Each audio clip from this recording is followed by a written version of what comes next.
Hello mga kabibig! Welcome back sa ating bagong YouTube channel. Ito ang pinakamaingay na YouTuber sa balatang YouTube. Ako si Kabibig, maglebag-lebag na ta with evidence. Ako nakakaiyak mga kabibig.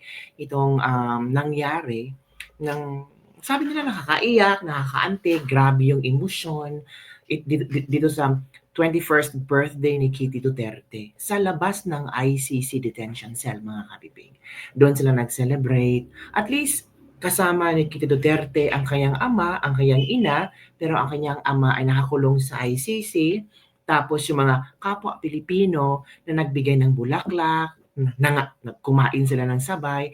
I think this is a special birthday of Kitty Duterte na ramdam niya ang sobrang pagmamahal ng maraming Pilipino. Hindi sila iniwan na mag-isang buwan na si Pangulong Duterte ay nasa ICC pero walang humpas ang suporta ng maraming OFW. Akala natin after 2 weeks, tapos na ito, wala na mga OFW ang pupunta sa ICC pero marami pa rin ang pumupunta at swerte sila kasi nakasama sila sa birthday celebration ni Kitty Duterte. So ito nga mga kabibig, ang mga videos na kung saan talagang happy si Kitty Duterte spending her birthday with the Filipino people, the OFW. Kinantahan siya. So ito kabibig ha, panoorin natin yung happy. Yan na kabibig. Wow. Naiyak si ano oh. Si Miss Hanilet. Naiyak si Miss Hanilet.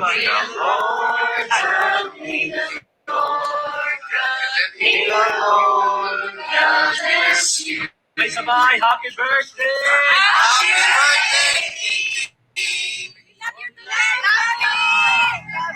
Ay, nakakaiyak.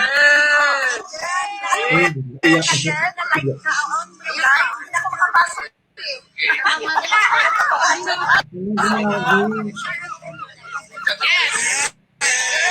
Ano mo na yung candle? Nagsiga, okay. Yay! Happy birthday! It's so emotional, no?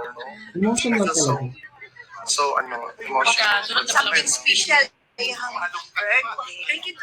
Of course, ma'am. We always pray for yes as well, ma'am. No problem.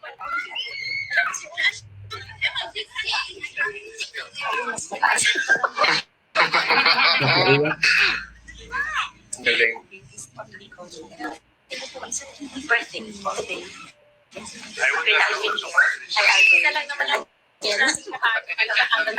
No problem. Yes.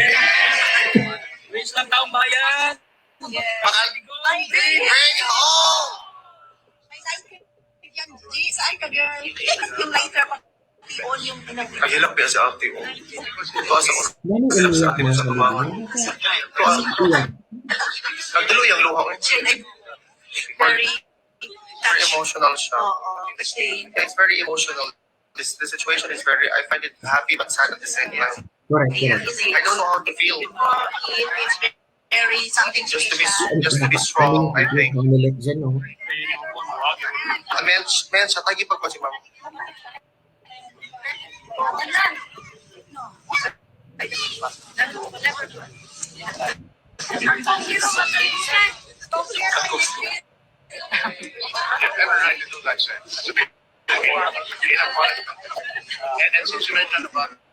Umiyak na si Casey, oh. Naiyak si Casey. Hindi ko lang may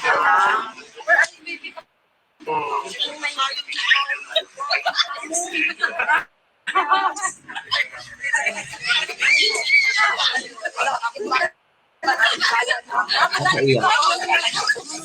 Filipino spirit is alive. True. This is the modern bayanihan. Correct. Modern bayanihan to. Naramdam na mga PRRD supporters, naramdam din na Miss Hanilet at Kitty Duterte na hindi sila pinabayaan ng maraming Pilipino, mga kabibig. Na hindi nagbe-birthday si Kitty na mag-isa, kung saan yung kanyang pamilya, kung saan kanyang ina, ang kanyang itay ay nandun sa ICC detention cell. So eto kabibiga ang maiyak-iyak na prayer ni Miss Hanileth para sa birthday ni Miss Kitty. So manood tayo mga kabibig. Ito na.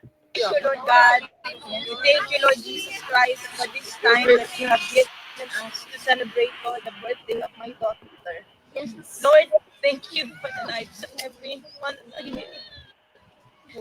Thank you, Lord, for the Nakaiyak. time that you've given us, Grabe. for being here with us. We do not know them, Tama. but Lord, I pray that you would bless them and touch their hearts. Lord, I get up and pray and I go. Lord, I just want her, Lord God. May she glorify your name, Lord God, in everything, Lord, with her life, in everything that she's going to do. Bless her, anoint her. Fill her, Lord, with the Holy Spirit, oh God. I pray that you will guide her, Lord Jesus. And Lord, as all our prayers, oh God, in our hearts, we continue, Lord God, we need to lift up, Lord God, former President Rodrigo Roa Duterte. Your healing, your anointing. I do not know what you are using him for, oh God, but Lord, you have heard him, Lord God, say it, that all, oh God, all glory belongs to you, and that, Lord, he will continue to put his faith in you, Lord God. And Lord, we claim, oh God, that soon, oh God, he will be able, Lord, to go home with us. Thank you, Lord, for the food that we are about to partake. May this food provide us with nourishment, oh God. Thank you for the lives of everyone. In Jesus' name we pray. Happy birthday to you.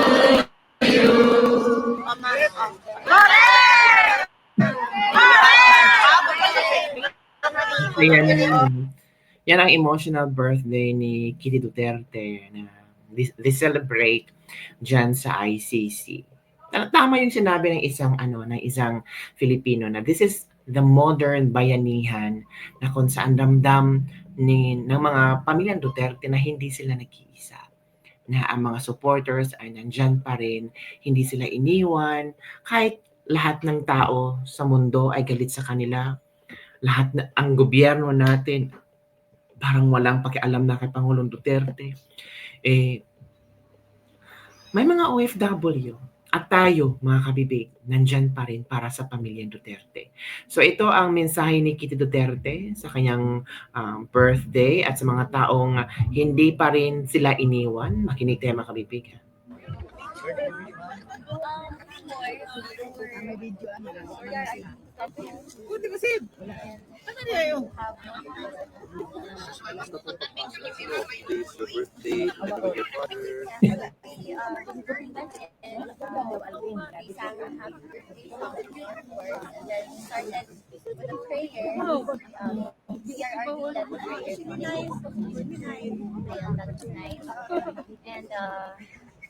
And the same thing we talked about, having situations, and I asked him if he was okay. If he's okay, then he said, "No God, no glory."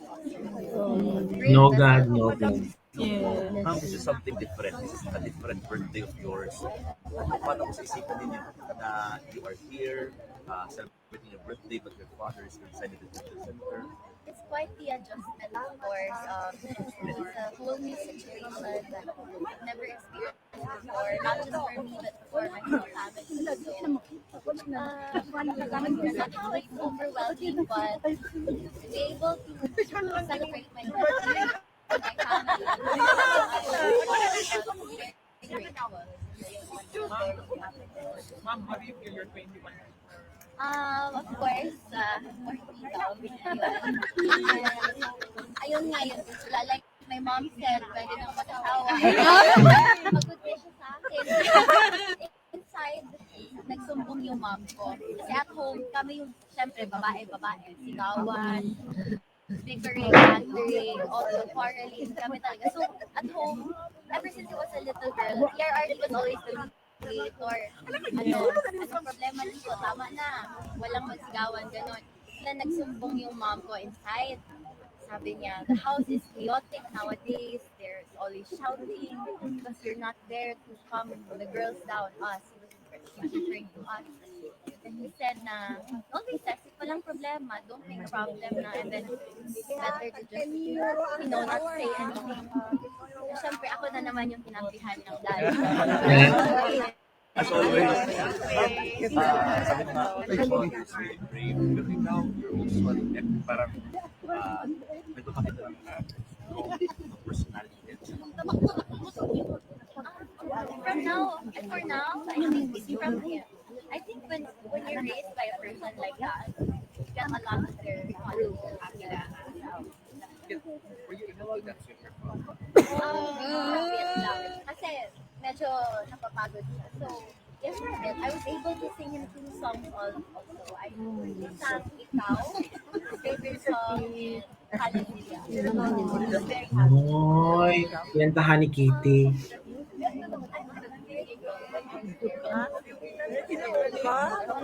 First time mo na-celebrate. Yes.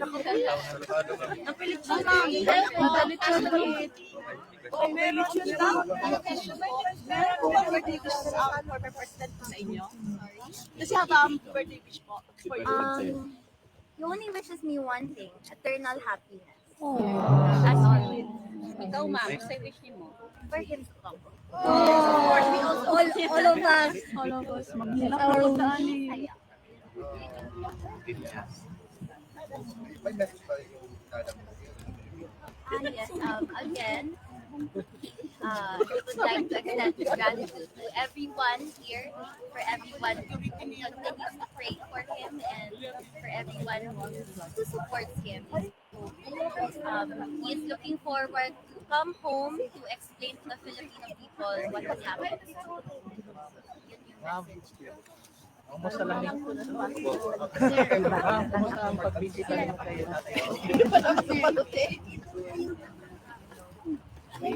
looking forward to him coming home with us. We're going to be Sir, ito yung puno. ano sabi niyo po na Yes. investigation sa Senate ngayon? ano sabi ko? Sabihan niya sabi ko, pareho kami na sabi niya, bakit daw pag ang tao may magandang ginawa para sa iyo, siya daw yun daw yung nandun sa loob. Sabi ko, that is also my question.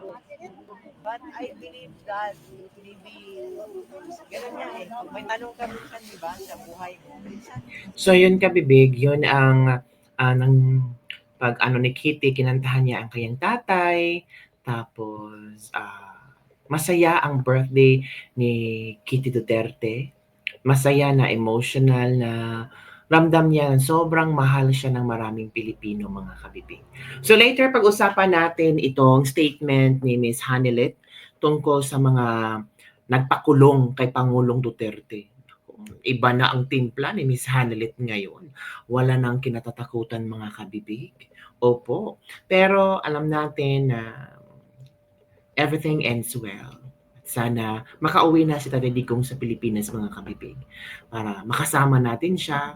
And alam mo, sobrang happy si Tatay Digong kasi every now and then, pag bibisita sila ni Miss Hanilet kay Tatay Digong, magdadala siya ng mga cards galing sa mga OFW. Babasahin ni Tatay Digong. At yun ang naging inspirasyon ni Tatay Digong to keep going. Yun ang kanyang parang pagkain na kung saan ramdam niya na hindi talaga siya pinabayaan ng maraming Pilipino. And I'm sure hanggang ngayon, ramdam ng mga Pilipino ang pagmamahal ni Tatay Digong. Ramdam naman natin eh. Hinahanap natin yung Duterte style. Yung safe tayong lumabas sa bahay, yung hindi tayo natatakot na merong magnanakaw or mga snatchers dyan. And yung mga bangag, bumabalik na talaga. Grabe, lantaran talaga kabibig, no? Kaya yung ibang tao dyan na bashers ni Tatay Digong, baka sila yung mga bangag pa. Happy sila na nawala si Tatay Digong nandun sa ICC kasi pagpatuloy nila ang kanilang naudlot na happiness nung sila ay natukhang, mga kabibig. So yun lang kabibig ang ating Liris Libak-Libak for the day. Let's pray for the Duterte's family, kay Kitty Duterte on her 21st birthday. Naging matured agad si Kitty, no? Ang bilis ng pag-shift ng buhay niya. At marami siyang natutunan sa mga pangyayari ngayon. Umiyak nga siya. Pero ganun talaga, dapat yung pagdaanan natin ito para maging strong siya. Yung kabibig, don't forget to like, subscribe, and share this video. Bye everyone, see you next time.